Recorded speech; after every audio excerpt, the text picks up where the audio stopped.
नमस्कार दोस्तों। बिन मौसम की बारिश हो गया और मैं थोड़ा भीग गया, थोड़ा सा बुखार हो गया, इसीलिए वीडियो नहीं बना पा रहा था। 7-10 दिन हो गया कोई भी वीडियो नहीं डाल पाया। प्लस चैनल से कॉपीराइट स्ट्राइक हटने वाला था, डेट काफ़ी क्लोज था, इसीलिए कोई भी रिस्क नहीं ले रहा था और उसी वक्त ही मुझे बुखार हो गया। तो किसी भी तरीके से अब मैं वीडियो नहीं बना सकता था। अब थोड़ा अच्छा लग रहा है, इसीलिए मैं सोचा एक वीडियो बना लूँ। तो लास्ट एपिसोड के बारे में आज हम बात करेंगे, जहाँ पे दिखाया गया बाली वर्सेस सुग्रीव और राम बाली का अंत कर देते हैं। तो उस चीज़ को हम कवर करेंगे और अगर हो सकता है तो पिछले एपिसोड की कुछ क्लिप को भी हम कवर करेंगे। कितना बोल पाऊंगा पता नहीं, क्योंकि थोड़ा सा एनर्जी आज कम है, आपको आवाज़ से भी पता चल रहा होगा। तो चलिए वीडियो को शुरू करते हैं। पहले आज के एपिसोड के बारे में बात करते हैं। तो लास्ट एपिसोड की शुरुआत में हमें बाली और सुग्रीव की युद्ध दिखाया गया, दूसरा युद्ध दिखाया गया। पहला युद्ध में तो सुग्रीव हार गया था और अपना हड्डी तोड़वा के चला गया था। और फिर दोस्तों वहाँ पे एक सीन दिखाया गया था, राम सुग्रीव को टच कर देते हैं और सुग्रीव का पीड़ा उसी वक्त ही हरण हो जाता है, उसी वक्त ही चला जाता है, सुग्रीव ठीक हो जाता है। वो चीज़ दोस्तों फिक्शन है, ऐसा कुछ भी नहीं है। सुग्रीव तो असली में ही पेन सहा होगा, पीड़ा सहा होगा, उसकी हड्डी वड्डी टूट गया होगा। तो सुग्रीव तो बेचारा सहा है, लेकिन ऐसा दिखा दिया गया कि राम उनकी कष्ट को हर लिए हैं, ऐसा कुछ भी नहीं हुआ है। अगर राम ऐसे टच करके किसी को ठीक कर सकते हैं तो फिर जटायु को भी वो ठीक कर सकते थे। जटायु भी पीड़ा में था, जटायु भी मरने वाला था, जस्ट टच कर देते और जटायु ठीक हो जाता। एक लॉजिक बस दे रहा हूँ। लेकिन उस सीन का मतलब काफ़ी अच्छा था। उस सीन का मतलब ये था, अगर कोई दोस्त अपनी पीड़ा, अपनी मन की व्यथा अगर दोस्त के साथ शेयर करता है तो उसकी मन हल्का हो जाता है, उसकी पीड़ा थोड़ा सा कम हो जाता है।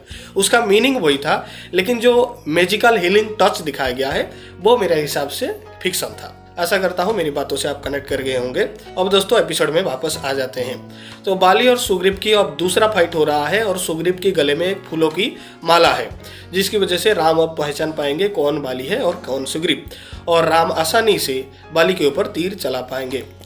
और दोस्तों एपिसोड की शुरुआत में ही राम बाली के ऊपर तीर भी चला देते हैं।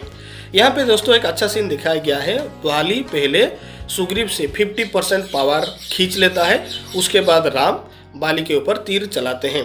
और मानना पड़ेगा श्रीमद् रामायण के राइटर को, वो लोग अच्छे से घुमा सकते हैं एक सीन को। पहले हिरण मारीच के साथ ऐसा हुआ, उसको तीर नहीं लगा है और वो लक्ष्मण लक्ष्मण सीता सीता चिल्ला रहा था, तो राम को पता चल गया वो कोई हिरण नहीं है, वो राक्षस मारीच है या फिर कोई राक्षस है, तो इसीलिए राम उस हिरण को मार देते हैं।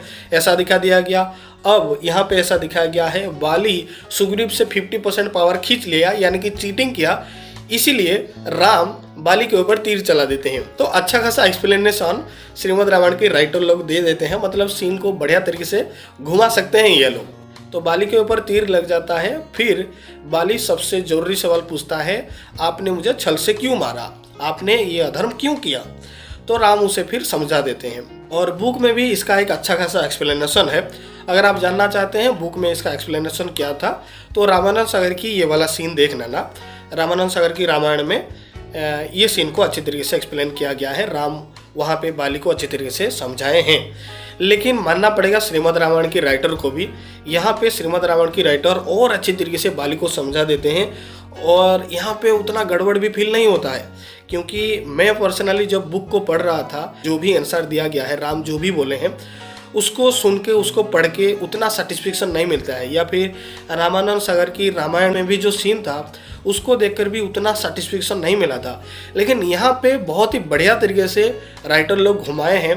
पहले बाली क्या करता है, 50% पावर सुग्रीव से खींच लेता है, मतलब चीटिंग हो गया। उसके बाद राम बाली के ऊपर तीर चला देते हैं। तो राम ने यहाँ पर सही काम किया है, ऐसा दिखाने की कोशिश किया गया है।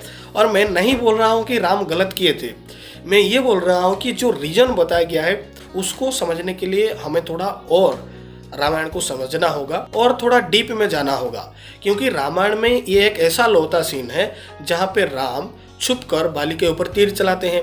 अगर राम चाहते तो डायरेक्ट सामने से भी तीर चला सकते थे, या फिर बाली के साथ युद्ध करके डायरेक्ट बाली को हरा सकते थे, ऐसा भी हो सकता था। लेकिन ऐसा नहीं हुआ। एक ऐसा एग्जाम्पल राम सेट किए हैं जिसको समझने के लिए हमें थोड़ा और सोचना होगा।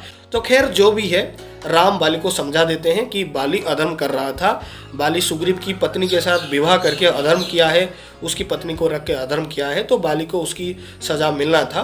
तो बाली को राम मृत्युदंड दे देते हैं। तो बाली फिर राम की बात को सुनकर समझ जाता है और उसके बाद बाली को रियलाइजेशन भी होता है। फिर दोस्तों बाली और सुग्रीव के बीच एक इमोशनल सा बॉन्ड दिखाया गया। आखिर वो दोनों भाई भाई थे, तो भाई भाई की तो बॉन्ड जितना भी दुश्मनी हो जाए वो तो रहेगा ही। उसके बाद तारा की रोदन दिखाया गया और अंगद की भी एक सीन दिखाया गया।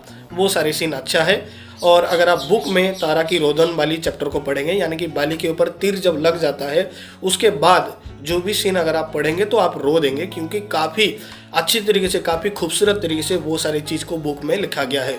मैं जब पहली बार बुक में ये सारी चीज़ों को पढ़ रहा था तो मैं रो पड़ा। और नॉर्मली मैं बुक पढ़ते पढ़ते रोता नहीं हूँ अगर सीन काफ़ी गहरा ना हो।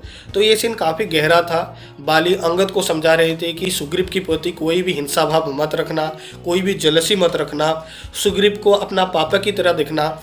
मतलब जो बाली कुछ देर पहले सुग्रीव को मारना चाहता था, वही बाली अब अपनी पुत्र अंगद को समझा रहा है कि सुग्रीव को अपने पिता की समान देखना, सुग्रीव के प्रति कोई भी विद्रोह भाव नहीं रखना। तो ये बाली को आप देख सकते हैं कि तीर लगने के बाद उसकी माइंड किस तरीके से चेंज हुआ और वो किस तरीके से नॉर्मल स्टेट में वो फिर वापस आ गया। तो जाते जाते बाली काफ़ी अच्छा एडवाइस सुग्रीव और अंगद और तारा को दे के गया। हालांकि तारा काफ़ी वहाँ पे रोए थे। तो तारा फिर किसी भी तरह अपने आप को समेटते हैं और बाली की फिर अंतिम संस्कार होता है। और बाली मरते मरते राम की चरण पर गिर के विष्णु अवतार देख के अपनी प्राण को त्याग करता है। वो सीन देखने में अच्छा था, लेकिन ये एक फिक्शन मेरे हिसाब से है, क्योंकि ऐसा कुछ भी नहीं हुआ था। बाली अपनी पत्नी तारा की गोद में रहकर अपना शेष निश्वास त्याग किया था। तो ये चीज़ हुआ था, लेकिन यहाँ पे थोड़ा सा सीन को चेंज कर दिया गया है। बाली राम की चरणों पर गिरकर अपना प्राण को त्याग करता है। तो लेकिन वो सीन देखने में अच्छा था। तो ये था दोस्तों लेटेस्ट एपिसोड की कुछ ओवरऑल बातें। आशा करता हूँ वीडियो आपको पसंद आया होगा। अगर पसंद आया है तो वीडियो को लाइक कीजिए। लाइक करने से मुझे मोटिवेशन मिलता है। और कमेंट कीजिए आपको वीडियो कैसा लग रहा है, एपिसोड कैसा लग रहा है, आपकी ओपिनियन क्या है, वो सारी चीज़ को भी कमेंट कीजिए ताकि मैं आपकी बातों को भी जान पाऊँगा। तो कमेंट जरूर कीजिए और वीडियो को शेयर भी कीजिए। अभी के लिए दोस्तों इतना ही, धन्यवाद।